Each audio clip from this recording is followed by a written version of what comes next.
Оройн төрөө үзэгчдээ MBC NEWS мэдээллийн хөтөлбөрийн мэгмар гарагийн дугаар эхлэж байна. Мэдээллийн товчхонд анхаарал хандуулна.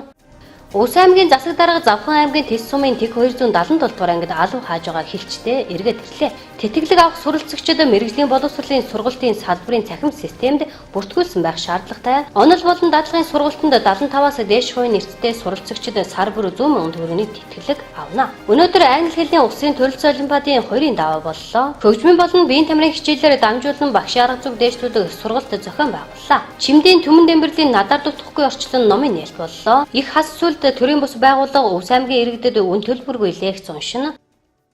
Эдгээр болон бусад мэдээллийн дэлгэрэнгүй анхаарлаа хандуулна. Өвс аймгийн засаг дарга Батсайхан засаг даргын тамгын газрын цэргийн штабын дарга Дэд хурандаа тогтго баяр ойрд хөгжим жүжигийн театрын уран бүтээлчид Завхан аймгийн Тэс сумын Хилийн тэг 277 дугаар ангид Өвс аймгаас татагдан цэргийн алба хааж байгаа цэргүүдээ эргээд ирлээ. Өвс аймгийн засаг дарга Батсайхан засаг даргын тамгын газрын цэргийн штабын дарга Дэд хурандаа тогтго баяр ойрд хөгжим жүжигийн театрын уран бүтээлчид Завхан аймгийн Тэс сумын Хилийн тэг 277 дугаар ангид Өвс аймгаас татагдан хугацаат цэргийн албаа хааж байгаа цэргүүдээ эргэлээ. Энэхүү ажлыг 2 дахь жилдээ зохион байгуулж байгаа бөгөөд цэргийн анги салбарын үйл ажиллагаатай танилцсан заставд байгаа цэргүүдээ эргэж гарын бэлэг гардуулан урлагийн тоглолт сонирхуулж дурсгалын зураг татууллаа. Мөн арга гэрийн төлөөлөлтөд уулзуулан гэр бүлээс явуулт нь илгээмжийг хүргэж цэргүүдийнхээ санал хүсэлтийг сонсож албаа нэр төртөө үлгэр жишээ хаагаад ирэхийг хүссэн юм а. За юуны төрөмд ингээд Овс нутгийнхаа энэ залуучуудыг биднэрт энэ тархан хилийн манаанд мөр зэрэгт залхаж яваа. Энэ сайхан залуучуудыг биднэрт ингэж өгсөнд маш их баярлалаа. Хилийн манаанд Овс залуучууд хилийн манаанд томилогдоо үүрэг гүйцэтгэхэд бид нар итгэл төгс сайхан ард нь сууж идэг. Одоо Овсын залуу хилийн манаанд явлаа гэхэд бид бүхэн 51 шөнийг одоо өнгөрүүдэг.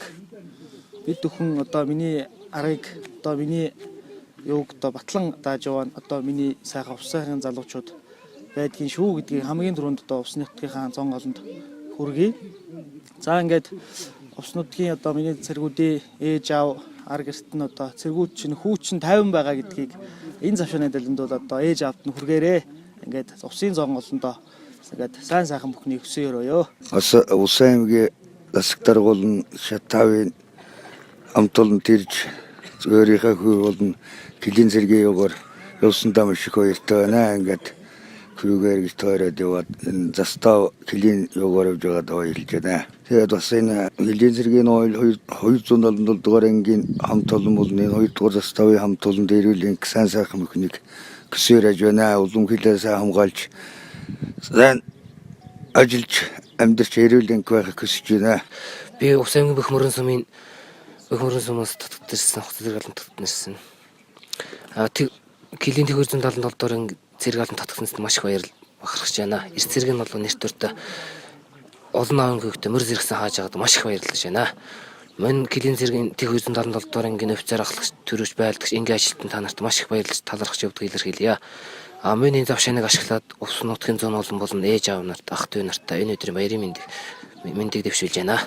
Завхан аймгийн Тэс сумын тэг 277 дугаар анги нь 1996-оноос хойш 23 дахь жилдээ зөвхөн Өвс аймгаас цэрэг татаж байгаа бөгөөд энэ хугацаанд манай аймгаас цэргийн алба хаасан нийт залуусын 20 шахам хувь нь тус ангид алба хаасан гэдгийг тэг 277 дугаар ангийн захирагч хурандаа баяр хөө хэлж байлаа. Мөн нутгийн хүүхдүүд албаа нэр төртөө сайн хааж байгааг аргээр нутгуурныханд нь уламжлалаа. Тус цэргийн ангийн ахлагч офицерууд Өвс аймгаас татагдан алба хаасан болно. Алба хааж буй цэргүүдэд тэсвэр төвчээртэй дасан зохицох чадвар сайтай зуны айгам халуун өвлийн тэсгэм хүйтний үйл ажиллагааны цэргийн албаа нэр төртөө хааж ирснийг онцолж байсан юм а.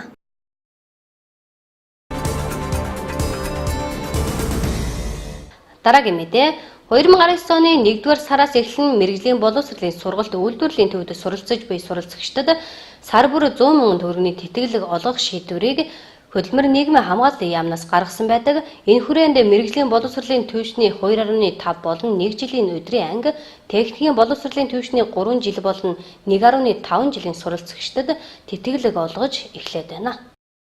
Хөтөлбөр нийгмийн хамгааллын яамнаас 2019 оны 1-р сарын 1-ээс эхлэн мэрэгжлийн боловсролын сургалт үйлдвэрлэлийн төвд суралцж буй суралцагчдад сар бүр 100 мянган төгрөгийн тэтгэлэг олгохоор болсон. Энэ хүрээнд аймгийн Улаанбаан политехник коллеж 1.2.5 3 жилээр техникийн болон мэрэгжлийн боловсрол эзэмшин суралцж байгаа. Өдрийн ангийн суралцагчдад 1-р сараас эхлэн сар бүрийн 100 мянган төгрөгийн тэтгэлгийг олгож байна. Мэрэгжлийн боловсрол сургалтын нэгдсэн цахим систем нь боловсруулагдж байгаа төдийгүй суралцагчдад тэтгэлэг олгох нэг модуль даалгавар хийгдсэн. Мэрэгжлийн боловсролын сургалтын байгууллагууд суралцагчдын дэлгэрэнгүй мэдээллийг шивж оруулах ажлыг эхлүүлсэн байна. 2019 оны 1-р сарын 1-ээс эхлээд мэрэгжлийн боловсролын байгууллагын суралцагчдад сард 100 мянган төгрөгийн тэтгэлгийг олгох шийдвэр гарсан. Хөтөлбөрийн нийгмийн хамгааллын яамнаас. Тэгэд энэхүү одоо тэтгэлгийг олох журам гэж гарсан. Энэ одоо үйл ажиллагаатай холбоотой. Хэрэгжээ тэтгэлгийн олох үйл ажиллагааг зохицуулахтай холбоотойгоор. За энэ дээр болохоор зэрэг энэ журам нь болоо энэ байж байна. Мэргэжлийн боловсрол сургалтын байгууллагын суралцагч тэтгэлэг олох журам гэдэг. За энэ дээр нь болохоор юм байж байгаа. Мэргэжлийн боловсролын төвчний 2.5 жил 1 жилийн өдрийн ангийн суралцагч тавна гэж. Өдрийн ангийн суралцагч тавна. За техникийн боловсролын 3 жил 1.5 жилийн мөн өдрийн ангид суралцаж буй суралцагчдад тэтгэлгийг олгоно гэж заасан байна. Нэгдүгээр заалт. За хоёрдугаарт нь үхээр зэрэг суралцагчд яг тэтгэлэг авах суралцагчдын ямар шаардлага тавих ёстой вэ гэдгийг бас энэ журам дээр тодорхой зааж өгсөн байдгийг. За нэгдүгээрт нь болохоор зэрэг мэрэгжлийн боловсрол сургалтын асуудал эрхэлсэн төрийн захиргааны төв байгууллагаас олгосон суралцах эрхийн бичигтэй байх. За энэ бол яамны эсэлтийн томилттой байх гэсэн үг. За энэ бол манай сургуульд яамны эсэлтийн томилтыг аваад хүүхэд бүрийг эсэж байгаа эсэгч бүрийг яамны албан томилтыг олгодог. Ийм үйл ажиллагаа авдаг. За тэр томилтыг авсан байх ёстой гэдэг шаардлага. Суралцагч тавьж байгаа нэгдүгээр шаардлага. Хоёрдугаарт нь үхээр зэрэг мэрэгжлийн боловсрол сургалтын салбарын нэгдсэн цахим систем бүртгэгдсэн байх гэдэг ийм юм байна. За яг тэтгэлэг олгохтой холбоотойгоор болохоор зэрэг мэрэгжлийн боловсрол сургалтын байгууллагын суралцагчдыг бүртгэдэг цахим системийг мэрэгжлийн боловсрол сургалтын үнэлгээний төв дээр Улаанбаатар хотод гэсэн үг шүү дээ. Бий болгосон. Энэ цахим системд бол хүүхдүүдийг нэг үржлийн бид нэр шивж оруулах ажлуудыг хийх үүргийг хүлээж энэ журмын дагуу журмыг хэрэгжүүлж ажиллаж байгаа. За 3-дугаарт нь хөр зэрэг сургалтын байгууллагын дотоод журам суралцагчийн ёс зүйн дүрмийг чамд загсан. За хичээлийн хуваарийн дагуу сарын онлын болон дадлагын сургалтад 75-аас дээш хувийн эрсцтэй хамрагдсан суралцагчдад тэтгэлэг олгоно гэж заасан байна. Өөрөөр хэлбэл 75 энэ журам ёсоор бол 75-аас одоо доош хувийн эрсцтэй суралцагчдад бол суралцагчдын тэтгэлэг одоо олгох эрх үүсэхгүй гэсэн үг. За хоёрдугаар тайлбарны өгөхөөр зэрэг энэ журам зааснаар бол манай Улаанбаан политехник коллеж бас хүмүүс бас коллежийн одоо дансаар одоо мөнгө төгрөгийг дамждаг, тэтгэлийн мөнгө төгрөгийг дамждаг. Манай сургууль одоо бас хүүхдүүдийн хувийн данс руу шилжүүлдэг энэ төр гэдэг нэг банкны үйл ажиллагаа зохион байгуулдаг юм шиг юм ташаа ойлголттой байд юм байлаа. Энэ болохоор зэрэг тийм биш шүү. Бас энэ ордергээд донор бас зөвөр олох хэрэгтэй. Энэ юу гэхээр зэрэг бид нэр зөвхөн суралцагчдынхаа бүртгэлийг цахим системд оруулах ёстой. Тухайн суралцагчийнхаа эрсцийг, сарын эрсцийг үнэн зөв одоо тэр цахим системд шийдэж оруулахад ийм л үүрэг хүлээж ажиллаж байгаа. Энэ одоо мэрэгжлийн боловсролын байгууллагын суралцагчдын тэтгэлгийн санхүүжилт нь болохоор зэрэг хөтөлбөр эрхлэлтийг дэмжих сан гэж байдаг. Тэр сангаас одоо ордог санхүүжилт нь ордог юм билээ. Тэгээ манай сургууль бол яг одоо тэр суралцагчдын тэтгэлгээр олгож байгаа мөнгөтэй бол шууд одоо шилжүүлдэг. Тэр одоо шилжүүлэх үйл ажиллагаанд оролцдог ийм одоо эрх зүйн орчин байхгүй шүү. Бид нэр зөвхөн журмаараа олгогдсон суралцагчдынхаа бүртгэлийг хийх эрсцийг одоо үнэн зөв сар цагт хот нь оруулах ийм үргийг хүлээдэг. Ийм гэдэг бас иргэд бас зөвөр олох хэрэгтэй. Тэтгэлэгт хамрагдах суралцагч нь мэрэгжлийн боловсролын сургалтын асуудал эрхэлсэн төрийн захиргааны төв байгууллагаас олгосон суралцах эрхийн бичигтэй байх. Мөн мэрэгжлийн боловсролын салбарын нэгдсэн цахим системд бүртгүүлсэн байх. Сургалтын байгууллагын дотоод журам суралцагчийн ёс зүйн дүрмийг чанд сахисан. Хичээлийн хуваарийн дагуу тухайн сарын онлын болон дадлагын сургалтад 75%-аас дээш эрстэй суралцагч сар бүрийн 100 мянган төгрөгийг авах боломжтой юм а. Суралцагчдаас шалтгааллах гол зүйл нь эрс гэдгийг сургалтын менежер онцолж байлаа. Дараагийн мэдээ. Өнөөдөр англи хэлний улсын төрөлцөө олимпиадын 2-ын даваа англи хэлний багш 12 дуурын сурагчдын дунд зохион байгуулагдаж байна. Улсын төрөлцөө олимпиад 14 төрлөөр зохион байгуулагддаг. Манай аймагт 12 хичээлээр 4-р сарын 11 хүртэл үргэлжлэх юм а. 2018-аас 2019 оны хичээлийн жилийн улсын төрөлц олимпиад өчигдрөөс эхлэн зохион байгуулагдаж байна. Өнөөдөр англи хэлний багш болон 9-12 дугаар ангийн сурагчдын англи хэлний олимпиад зохион байгуулагдаж байна. Тус олимпиад нь боловсрол, соёл, шинжлэх ухааны яамнаас ирүүлсэн сэдвийн дагуу цөм хөтөлбөрийн хүрээнд их сэдвээр боловсруулагдсан байна. Энэ жил улсын төрөлц олимпиад манай аймагт 12 хичээлээр зохион байгуулагдаж байна. За өнөөдөр англи хэлний улсын олимпиадын 2-ын даваа аймгийн шатны шалгаруулалт зохион байгуулагдаж байна. Тус олимпиадад 9-р ангийн сурагч, 12-р ангийн сурагч, багштай гэсэн 3 төрлөөр зохион байгуулагдаж байгаа. За энэхүү олимпиадад боловсрол, соёл, шинжлэх ухааны спортын яамнаас ирүүлсэн сэдвийн дагуу цөм хөтөлбөрийн хүрээнд багш сурагчид маань хэлнийхээ мэдлэг чадвараас хорин оролцож байна. Олимпиадад 9-р ангийн төрөлд 30 сурагч, 12-р ангийн төрөлд 25 сурагч, нийт 34 багш өрсөлдөж байна. Англи тус бүрээс шалгарсан 2 сурагч, 1 багш 4 сарын 26-нд зохион байгуулагдах 3-р шат буюу улсын олимпиадад оролцсноо. За энэ жилийн хувьд сая бид багш сурагчид маань шалгалтаа өгч байна. Ирсэн сэдвийг нь харахад яг цөм хөтөлбөрийн хүрээнд багш сурагчдын мэдлэг чадварыг сорьсон даалгавар ирснээр онцлог болж байна. За бид бүхэн даалгаврыг боловсруулалтын газар болоод манай аймагт ажиллаж амьдарч байгаа Инх тайвны корпусын 4 сайн дурын ажилтны хамт засаж дүнгийн нэгтгэж байр эзлүүлж шалгаруулнаа. Энэ жилийн улсын төрөлцсөн англи хэлний олимпиадад 9-р ангийн 30, 12-р ангийн 25 сурагч, англи хэлний 34 багш оролцож байна. Олимпиадыг боловсрол, соёл, урлагийн газрын мэргэжилтэн Инх тайвны корпусын сайн дурын ажилтнтай хамтран зохион байгуулж байна. -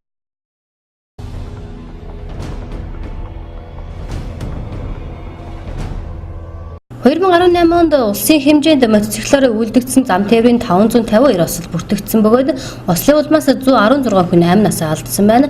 Мөн 265 хүн бэртэл авсан нь нийт ослын 84.9% нь орон нутагт бүртгэгдсэн байна. 2018 онд манай улсад бүртгэгдсэн мотоциклийн тоо өнгөрсөн оноос 16%-аар нэмэгдсэн бол ослын тоо ч 2.1 дахин нэмэгдсэн байна. Хамаалтсан иргэдийн дийлэнх нь толгойд гэмтэл авсан нь үхэлд хүргэх шалтгаан болсон нь дүгнэлт гарчээ. Энэ нь жолооч болон зорчигчд нь хамгаалтын малгай өмсөж хэвшээгүй мотоциклийг зориултаар нь зөв зохистой хэрэглэх дадлан мэдлэг, чадвар хангалтгүй байгааг харуулж байна. Мотоциклоор замын хөдөлгөөнд оролцохдоо хамгаалтын малгай өмсөх нь үхэлд хүргэх эрсдлийг 40%-аар бууруулдаг гэж олон улсад үздэг байна. Гэвч 2018 онд хөдөлгөөнд оролцохдоо хамгаалтын малгай өмсөөгүй 2786 зорчилд арга хэмжээ тооцжээ. Монгол улсад 55926 мотоцикл бүртгэлтэй байдгаас 13.6% нь нийслэлд 86.4% нь орон нутагт бүртгэлтэй. Мотоциклийн хэрэглээгээр Баян Улгийн, Уйрхангаа, Төв, Дорнод аймагуд тэргүүлж байна.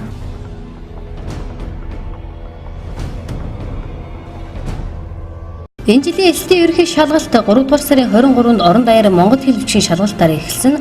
Монгол хэл бичгийн эхний шалгалтанд нийтдээ 18,500 зорчим шалгуулагч бүртгүүлсэн ч улсын хэмжээнд шалгалтын нэгц 87% байна. Энэ жил ерөнхий боловсролын сургуулийн 12 дугаар ангийн төгсөж буй сурагчдын тоо цөөн учраас шалгалтын байр 34 болж цөөрсөн байна. Одоогоор улсын хэмжээнд шалгалтын материалаа төвлөрүүлж өнөөдөр сүүлчийн аймаг шалгалтын материалаа ирүүлээд байгаа учраас материалыг засаж 4 дугаар сарын 1-нд дүүн оноо гарах юм. Энэ удаагийн шалгалтанд хүндэтгэн үзэх шалтгаанаар ирж чадаагүй шалгалтаа өгөөд босгоно. 400 оноонд хүрч чадаагүй шалгуулагчдад 4-р сарын 20-нд дахин шалгалт өгөх боломжтой. Уг шалгалтын бүртгэл 4-р сарын 1-ээс 15-ны хооронд үргэлжлэх юм а.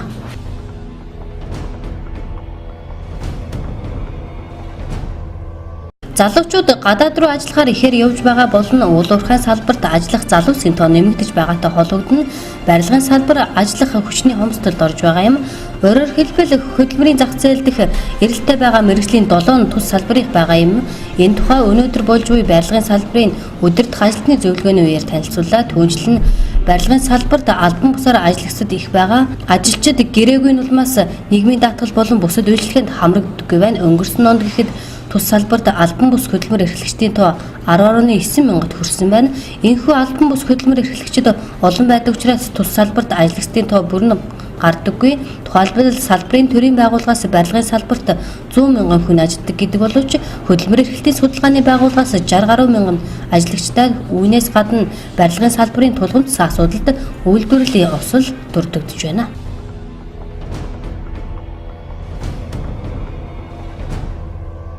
Харилцаа холбоо техник технологийн хөгжил хүний нийгэмд ололт амжилт авчирч байгаа ч сөрөг талаа харуулсаар байна. Дэлхийд даяар цахим тоглоомонд донтох өвчин эрүүл мэндийн салбарын санааг зовоос асуудал болоод байгаа. Ийм төрлийн өвчлөл нь хүний сэтгцэд нөлөөлөж зогсохгүй тархалт, хөдөлгөөний дутагдал, үе өвчин, тархины хор тавдар зэрэг олон өвчлийн их сүр болсоор байна. Манай улсад 5-аас 6 жилд өсвөр насныхны дунд цахим орчин ухаалаг утасны зохисгүй хэрэглээ газар авч байгаа бөгөөд үүнээс үүдэн дэлгэцийн донтолт гэх сэтгцийн өвчлөлт бүртгэж хэвтэн нэмжлүүлэгч өсвөр насныхны тоо ихээр нэмэгдэж байна. Донтолт гэдэг тухайн хүний сэтгэхгүй нууцлаг нийгмийн бусад хүчин зүйл донтуулах хэлбэрээс хамаарна. Насгүйс боловсрал харгалзахгүйгээр хараат байдалд хүргэдэг нэг төрлийн аимшигт өвч юм. Ялангуяа сүүлийн үед хүүхэд багчууд PUBG хэмээх шин төрлийн тоглоомонд донтох болсон. Дэлхийд даяар 2 сая гаруй хүн уг тоглоомыг идэвхтэй тоглодог бөгөөд 30 сая хүн нэг хоромд тогтмол тоглож байгаа судалгаа гарсан байна. Саяхан Шинэ-Зеланд улсад хит барууны үзэлтэй террорист итгээд олон хүний амь насанд хүрсэн аимшигт хэргийг үлдэхдээ уг тоглоомын үзэгдэх байдал хэлбэртэй тун төстөөгөр алгыг үйлдсэн дэлхийн нийтийн санааг зовоож байгаа юм. Манай улсад хэдийгээр террорист халдлага гарах магадлал багтаа хүүхэд багчуудын сэтгцэд ийм төрлийн тоглоом нөлөөлөх аюул ойрхон байгааг мэргэжлийн хүмүүс сануулж байна. Сэтгцийн эрүүл мэндийн төвд 2003 оноос ийм төрлийн өвчнөд хүүхдүүд хандах болсон бөгөөд 98% нь эрэгтэй 10-аас 17 насны өсвөр үеийнх нь олноор өртөж байна. Сүүлийн 5 жилд буюу 2013 онд 31, 2014 онд 47, 2015 онд 41, 2016 онд 68, 2017 онд 94, 2018 онд 57, нийтдээ 338 хүүхэд дэлгэцэнд донтох өвчнөөр сэтгцийн эрүүл мэндийн төвд хэвтэн эмчлүүлсэн статистик тоо мэдээ байна.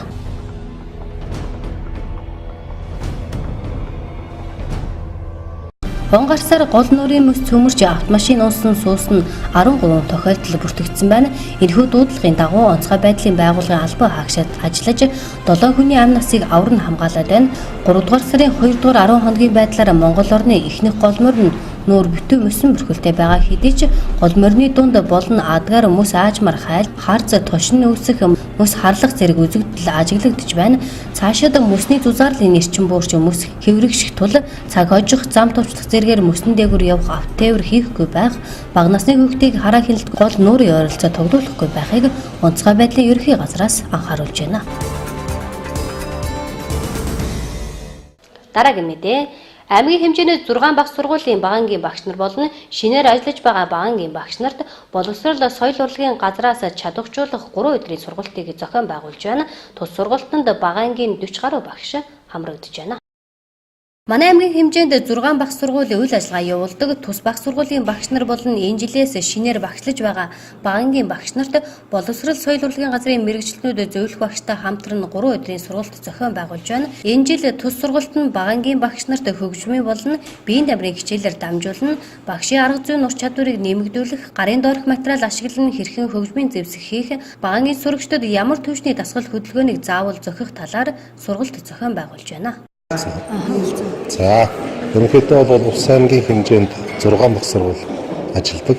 Багц сургуулийн багангийн багш нар маань ерөнхийдөө мэргэжлийн биеийн тамирын багш байхгүй учраас багангийн мэргэжилтэнтэйгээ хамтраад энэ багц сургуулийн багш нарт тэр нь биеийн тамирын боловсролыг хэрхэн олгож болох вэ?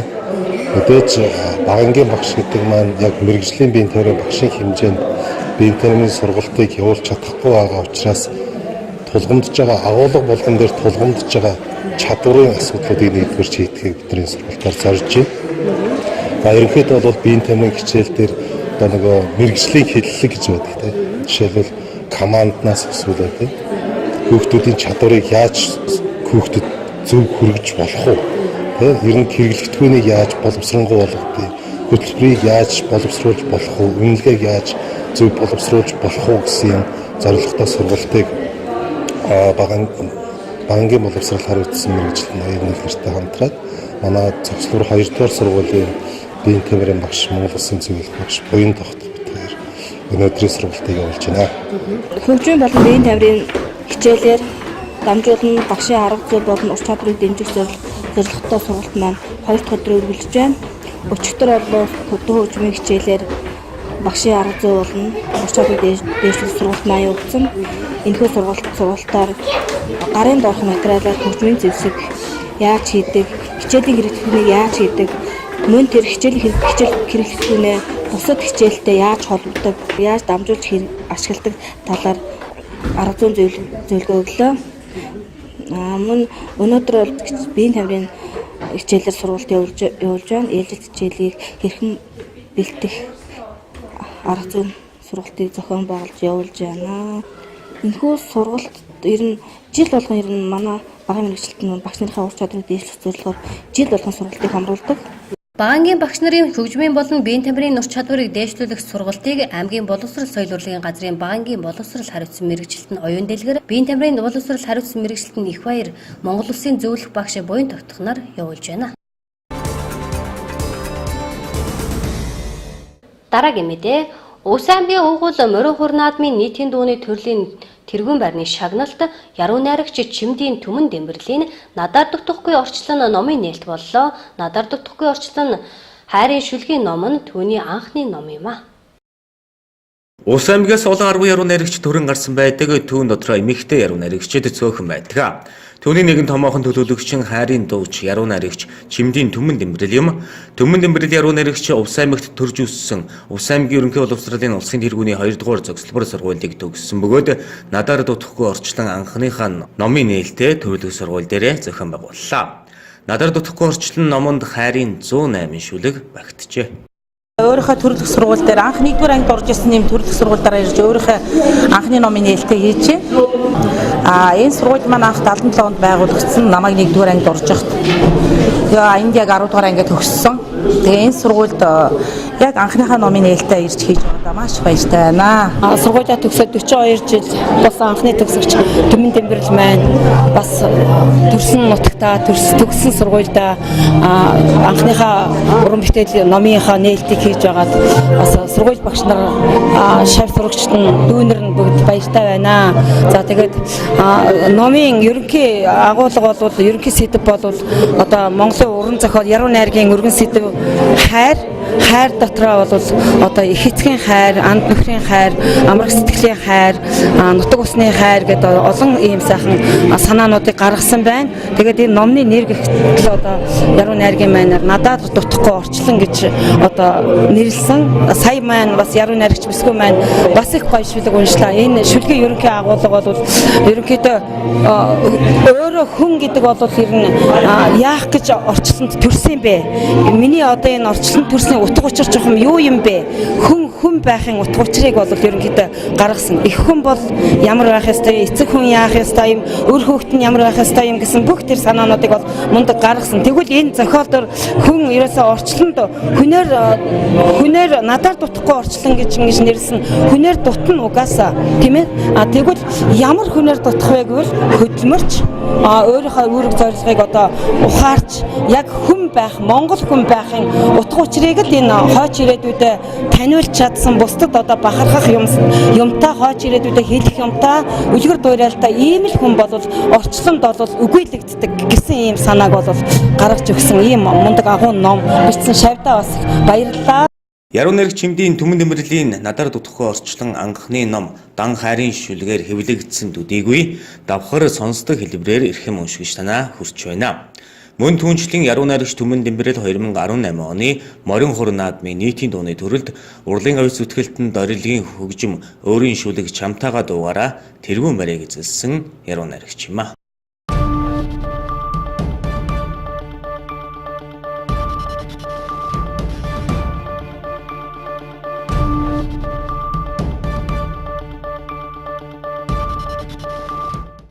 За манай MBC телевизийн мэдээллийн хөтөлбөр тодруулга болгонгаараа үргэлжилж байна. За манай өнөөдрийн тодруулгууд бол их хас сүлд гэдэг төрийн бус байгууллагын хүмүүс одоо энд хүрэлцэн ирсэн байна. Манай Ус аймагт за эдгээр бол одоо Ус аймгийн 18-9 сумаар одоо аялаад одоо энэ үйл ажиллагаагаа явуулж байгаа юм одоо төрийн бус байгууллагын хүмүүс байна. Ингээд эрхэм та өөр зорилгынхаа тухай хэлэх үү? За тэгэхээр Увс нутгийнхаа Зонголон ард түмний энэ өдрийн төмөн амгалан айлтгая. За бид бүхэн Улаанбаатар хотоос гараад одоо 40 орчим болсон байна. Энэ хугацаанд Увс аймгийнхаа бүхий л сумаар Тэс сумаас эхэлж явж Монгол түмнийхээ мартагдсан ёс заншлыг сэргээх, өв их уламжлалыг түгээн дэлгэрүүлэх одоо уул ус их дэлхийтэйгээ хэрхэн зөв харьцах талаар одоо сэрэн дуудах, соён гэгэрүүлэх юм үйл ажиллагаа явуулах чиглэлтэйгээр хүрэлцэн ирээд Увс аймгийнхаа бүх сумаар явж дүүргээд одоо аймгийн төв Улаангомотод хүрэлцэн ирсэн байгаамаа.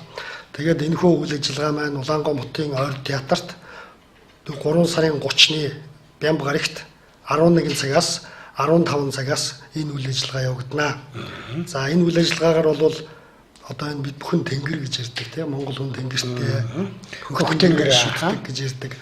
Энэ мөнх тэнгэрт бидний үе үеийн хэдэн мянганаас уламжлагдаж улбаалж ирсэн оюун санааны асар их өв сан хөмрөг байд юм байна. Нөөц байна. За тэндээс бол бидэнд бол маш их хэмжээний мэдлэг, мэдээлэл, оюун одоо урагшлах зам зөв байх, Монгол хүн зөв байх, цаашид хэрхэх талаар одоо зарлиг хэлбэрээр оноогдож ерөөл, магтаал, мялаалга хэлбэрээр Монгол түмнээс сэргээдэг юм сайхан үйл явдал хийгддэг юм аа. Тэгээд энэ удаагийн үйл ажиллагаанд оролцох Увс түмнээ бол Баян театрт хүрэлцэн ирж оролцохыг урьж байна. Бямб гарын 30-ны 11 цаг мөн 15 цагаас болно.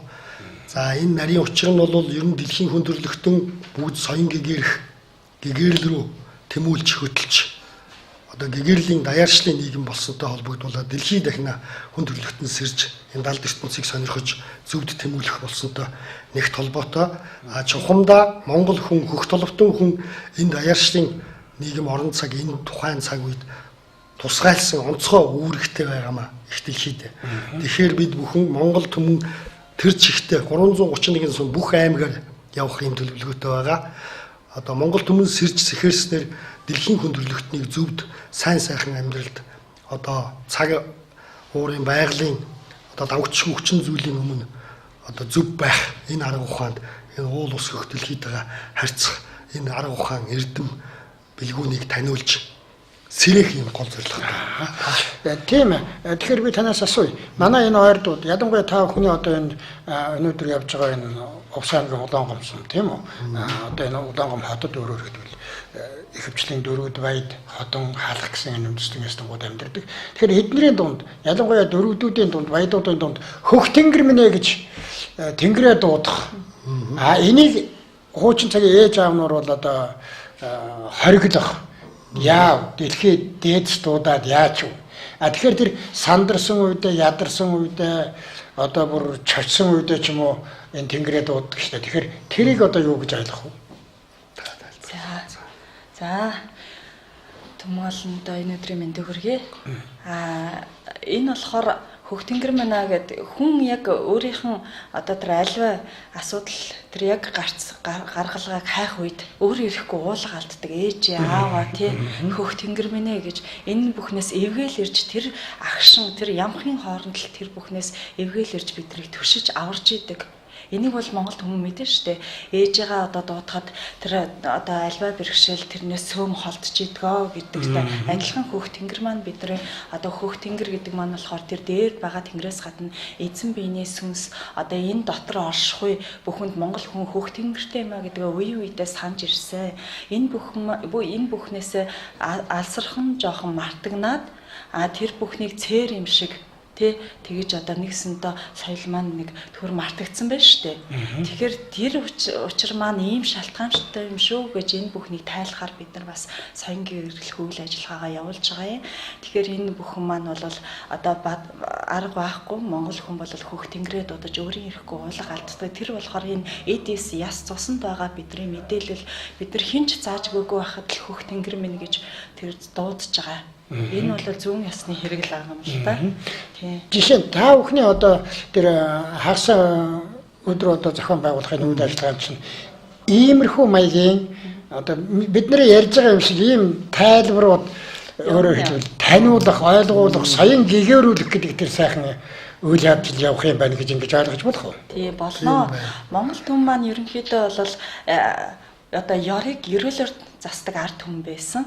Одоо Монгол хүмүүс маань хүүхдээ загнахтаа хүртэл одоо энэ алтаар ус тосоор гооч гэж ингэж одоо Монгол хүнээ эсвэл энэ дүүрчихсэн ингээд өгд маань хүүхдээ зэмлэгтэй хүртэл дандаа дүүргэж тэр ёрыг ерөөл болгож тэр хүн нэг жоохон болохгүй байлаа гэхэд тэр бүгдийн тэгшил дандаа сүл төмөрийг босгож өөр хүүхдэд одоо загиндаг байсан байна. Загнахтаа хүртэл ээжэд маань хүртэл өөр хүүхдээ за миний өөрөөсөө сайхан үр болно доо гэд ингээд сайхан бэлэг тэмрэлтэй бодлыг байгуулаад хүний бодол тий бодол маань үг болоод үйлдэл болоод тэр бүхэн амьдрал буюу тэр зам бүхнийг засаж тэр хүний хувь тавилан болж одоо биежчээд юм байна л да. Тэрийг мэддэг монгол хүмүүс маань мэддэг байсан учраас энэ хэл монгол хүний хэл их хүчтэй юм аа. Энэ үг ерөөл их хүчтэй юм аа гэд одоо тэрийг хүн болгон мэдэж тэр замаар дандаа хоорондоо ярьж бие бинийгаа хүндэлж одоо үр хөвгтэй ч гэсэн ирсэн миний ижи аваа эргээд ирсэн маа гэд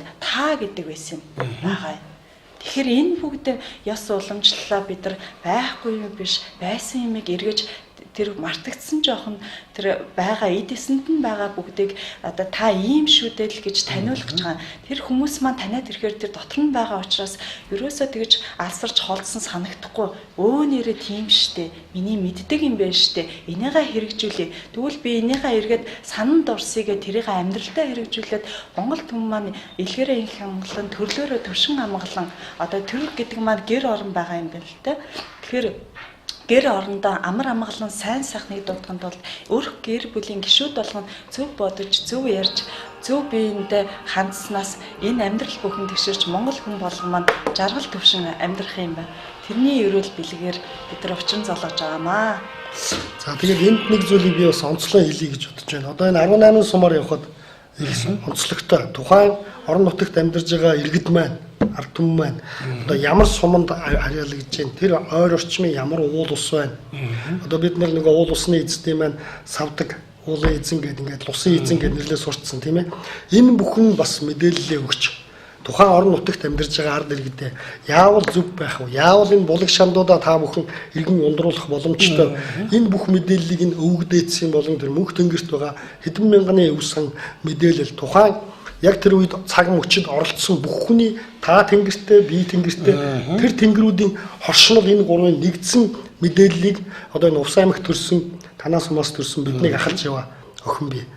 Тэр хүний оюун санаагаар буугаад хамаар нь яг монгол хэлээр ингэ сайхан оршоод чухал оршиж байгаа маа. Ийм юм байгаа л да. Би зүгээр хэлэх дуртай үг байдгийг. Одоо цагт бол хуучин цагийн одоо тэр миний хүүхэд ахуй цагийн одоо муу яр нүгэл гэжсэн энэ бүх өхөн одоо ёс болчихсон байна.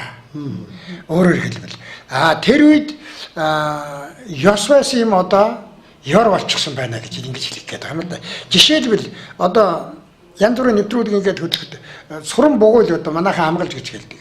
Ингээд эгэлдэргэлээд энэ мөрөн дээгүүр ингээд тогтчихыг бол дээр үед бидний үед бол одоо ээж аав цэрлдэг байлаа шүү дээ. Наа чи муу ёртой юм аа. Явган гүмэр гэсэн хараал юм аа. Явгангүй одоо унаа малгүй явган батарсан хүн одоо тэр сураа ингэж эгэлдэрхэл хэлнэ л дээ. Тэгэхдээ одоо тэрийг чинь гоёа гангараа болгоод ингээд цээжинд хийгээд байна шүү дээ. Шинэ ийм маягтай болцсон байгааг л та бүхэн залруулах гэж байгаа юм байна гэж ингэж ойлгож болох юм байна тийм ээ. Тэгэхээр яг наад асуулттай ч холбогдуулаад ерөөсөө хөх толбтон Монгол түмэн маань дэлхийд тусгаалan үүрэгтэй байна. Энэ даяаршлын нийгэмд өөрсдөө онцгой чадварыг сэргээж одоо монгол хүн төрхөөсөө эхлээл ихсэн хэрхэн зүг оршоох вэ? Хууцанд ороо. Яаж хийх вэ? Хүйгийг нь яаж оршоох вэ? Одоо нөгөө жаахан биеийн тавгуутаад амьдрал ахуйн ингээд ирэхэр зэрэг нөгөө төрсөн нутагтаа очиж хөрвөө гэж ярьдаг шүү дээ. Энэ бүх нарийн мэдээллүүдийг өгдөг. Төрхөөсөө ахуулаад тэнгэртээ халих хүртэлх энэ орон зайд хүн хэрхэн зөв оршуулын байгаль хийх байгаа зөв оршиж зөв байж чадах вэ? Бидний үгдээс яагаад гэгэрдэг байсан юм бэ гэдэг энэ агуу сайхан цаг нэгдэжээ. Үүнийг л улаангомчуудаа нуулах. За бас нэг зүйл асуугаад байгаа юм. Гэр гэж одоо бид нар амьдардаг тэр дугуй гэр байна. Энийг ингээд үүснээс наваад үсгээр л одоо урц тэр одоо нөгөө юу хүртэл юу гэдэг юм одоо жолон ментер гээл одоо сүйд нь хадгуур гიშгүүр гэргээл цөм дугуй байралтай байгаа байхгүй. Энэ юутай холбоотой юм байна. Яхаараа дөрвөлжин, гурвалжин юм байж болоогүй юм. Жишээлбэл энэ жишээ та их сонирхолтой гоё асуулт байлаа. Монгол түмэн дэлхийн хүн төрөлхтний үүсэлтэй холбоотой болж таарч байна. Энийг дэлхийн эрдэмтэд батлаад байгаа. Яагаад тэгэхээр одоо Алтай нуруунаас 800 мянган жилийн өмнө хүн амьдарч ирсэн, Алтай нуруунд хүн үссэн байх өндөр магадaltaй гэдэг эрдэмтэд тогтооч байгаа. Амьтныг гаршуулсан байна 5 уршин малаа. Тэр байтугай нохоог гаршуулж дижиж ирсэн байна. За тэгээд цаашлаад ярих юм бол одоо энэ Берингийн хоолой гэж ярьдаг маань 15-аас 20 мянган жилийн өмнө хуурай газрын хүзүүвч байхад манай ойн иргэд Америк төврөө гарч ийн индианчууд хүртэл бидэнтэй холбоотой. Саяхан 2 жилийн өмнө Аризона мужийн Джеймс Тернер гэж юмч индиан хүн хөх толбтон хүн хоёр дэлхийд цор ганцаараа нэгдүгээр араан шүдний хоёрхан язортой байна гэдгийг баталсан. Дэлхийн томоохон шууганд ярьж байна. Энэ юутай холбоотой вэ гэхээр индианчууд мөн л хөх тэнгэрээ гал, галаа, нараа, сараа их дэлхийг энэрч хайрлах тийм сэтгэлтэй байдаг. Одоо дүүгээр үл барам тэр одоо Аляск мужид бол монгол хэл яриатай нэршилтэй уул уснууд 200 гаруй 30 гаруй батлагдаад байна. Тэр гэрийн буур дугуй байдгийн учрыг. Тэр нөгөө Герман одоо булан тохоод альва юм тогтож идэв юм л да хурлаж. Тэгэхээр одоо Монгол одоо гэрийг одоо энергийн хамгийн зөв бүтцтэй одоо тэр үүсгэн байгуулсан байгаа юм л да. Эцэг өвд маань болохоор тэгэхээр тэрэнд тэр нар болвол ингэж бүрэн одоо нарны гэрэл тусаж тэр гэрлийг одоо гэрлийн эрчмээр бүх юм одоо цэвэршиж ариусж идэг энерги бүх юмд хүрч идэг мөн хаалгаар бас тэр салхи одоо тэр эрчим их зөв хаас ингээ зөв эргэж ингэж тоонолж байд юм байна. Тэгэхээр монгол хүмүүс гэртээ одоо амьдарч байснаар бол тэр эрүүл саруул инх тунх бас энэ зөв оюун бодолтой байх тэр суурь нь бас гэр өргөнд агуулгадж байд юм оршин ахуйд маань агуулгадж байд юм билээ. Та бүхэнд баярлалаа. Та бүхэн миний ус алсын 9 хүсэл сэтгэлчлэн бүтгэл дугаа ижирөө ингээд манай MBC телевизийн мэдээллийн хөтөлбөр өргөлжилж байна үзэгчтэй. Баярлалаа.